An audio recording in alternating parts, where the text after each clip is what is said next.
Magandang araw mga ka-aerial defense, may ibabahagi na naman ako sa inyo dahil ngayong araw na ito ay may bagay tayong pag-uusapan, mga kalaban sa Bukidnon ni-retrat ng bagong attack helicopter ng Philippine Air Force. Pero bago tayo magpatuloy, wag mo muna kalimutan mag-like, share, and subscribe. Paki-follow at like muna ng aming page na nasa description na ang link. Buong puwersa ng militar kabilang ang hukbong himpapawid ng Pilipinas nagsagawa ng malawakang airstrike sa Bukidnon, kung saan target ang mga nagtatagong kalaban sa kagubatan. Nangyari ang airstrike sa Barangay Lipa, Quezon, Bukidnon, kung saan nasaksihan ng mga residente ang airstrike na ito. Live kay para masaksihan din yung hala, ito na. Tara. Yawa. Lord Jesus, tara. Bang! My God, tara.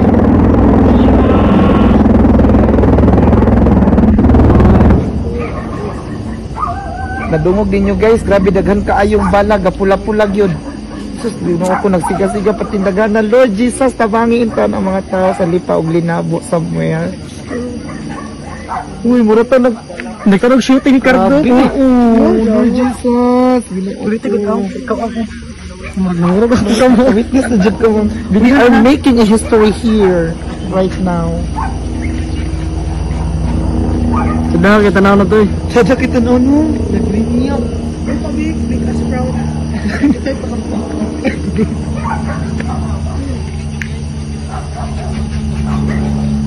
Gapula-pula eh.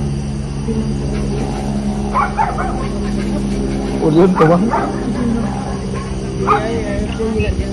Na ko yung live. Ilang dalan sa airplane.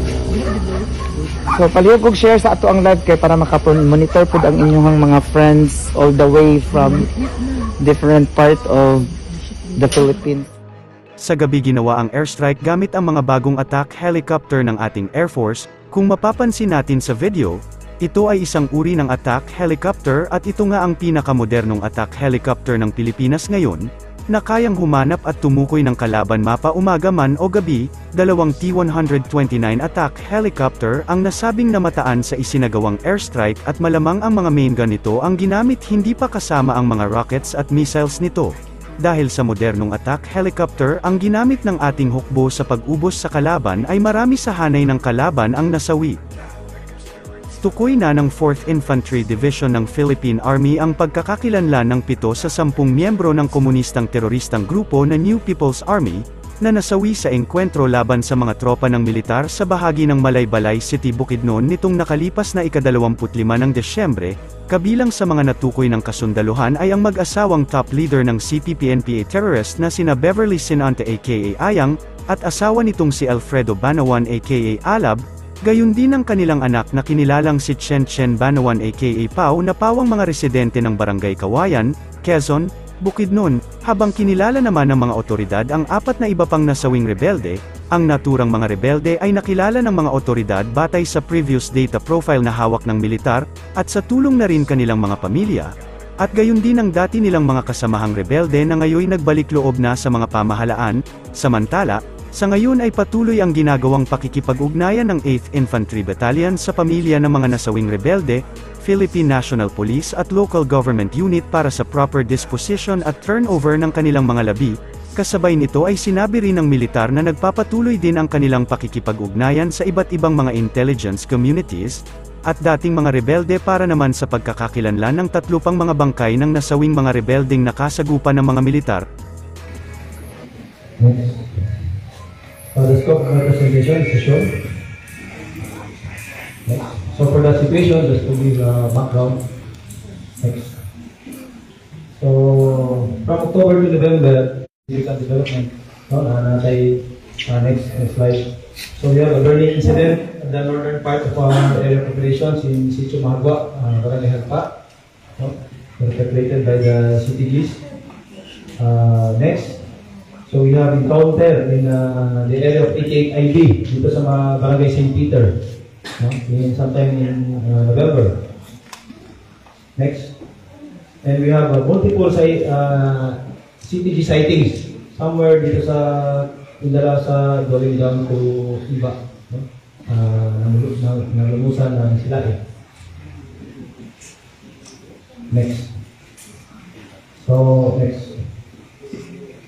So among these significant developments, dagan pa mga information received from the local population regarding their presence. Usually, sila yung mga ginasuguan ng mga mga supplies. Similar na mga errands. So, these are the recent development. No?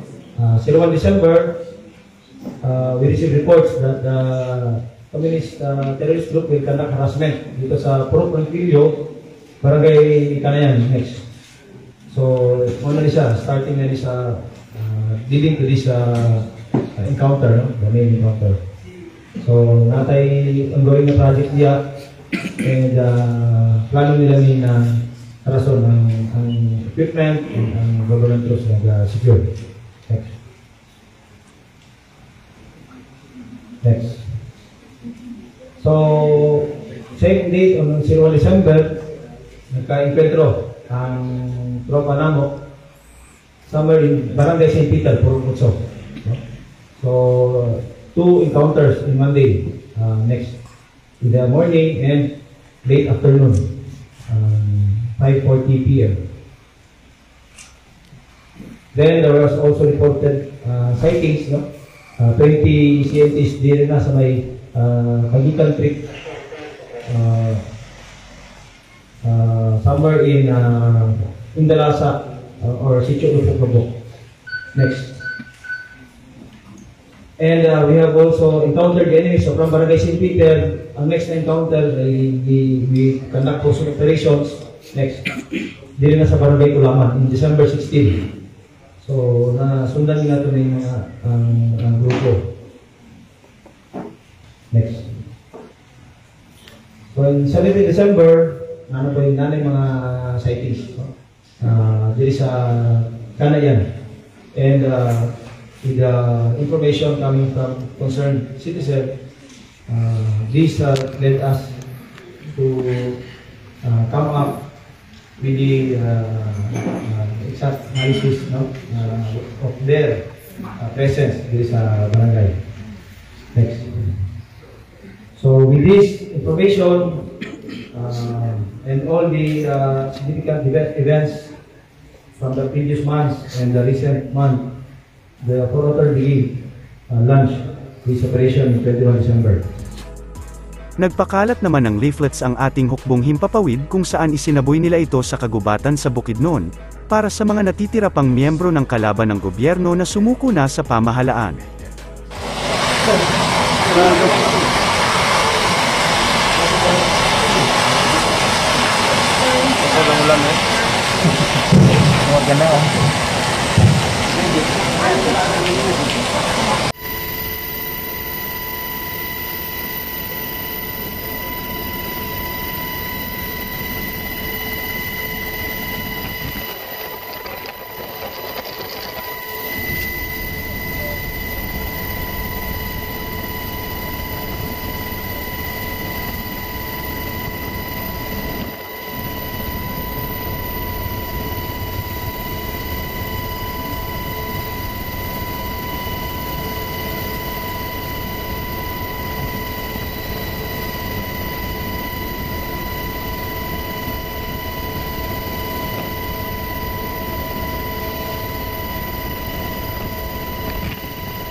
Para sa mas madaming update tungkol sa ating defense, abangan lamang ang aking mga bagong video.